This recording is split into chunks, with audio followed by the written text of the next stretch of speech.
What's up, amigos? It's the Prodigy Maker Minute with Chris Lewitt.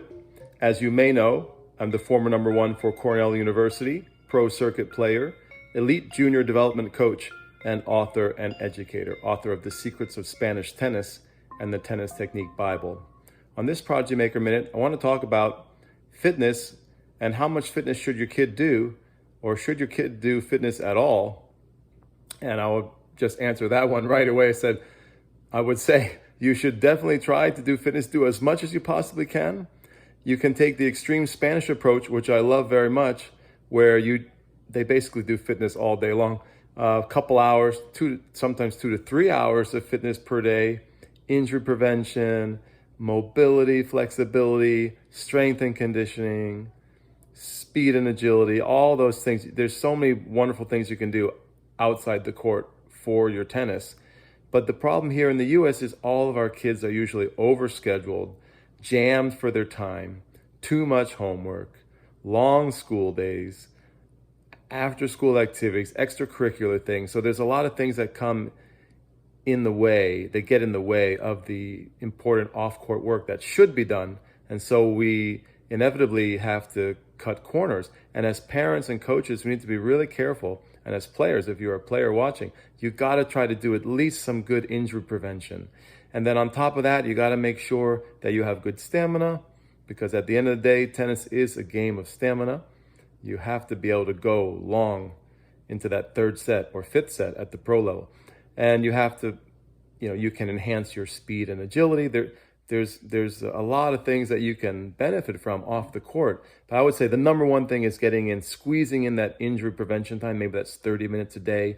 If you have a little more time, I would like my players to do an hour a day of off-court conditioning.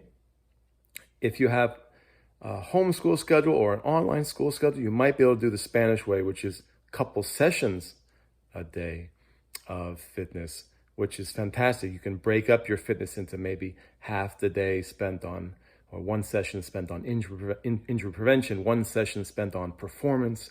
And that's a wonderful way to break up your fitness daily. So unfortunately, in the world that we live in, that is so compressed for time, kids are cutting out their injury prevention. They're cutting out their fitness and off-court training. And I think that correlates to some of the high levels of injuries, the high rates of injuries that we are seeing at the junior tournament level. You see a lot of junior kids who are, having stress fractures and shoulder problems or knee problems or whatever the injury is. We're seeing high rates of injury at the junior tournament level.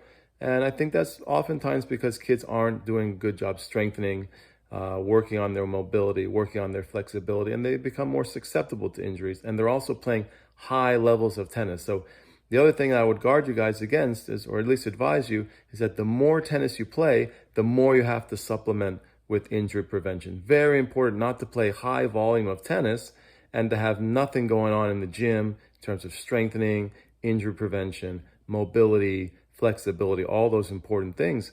Because the more your kid plays, the more at risk they are of getting an overuse injury or getting some kind of injury.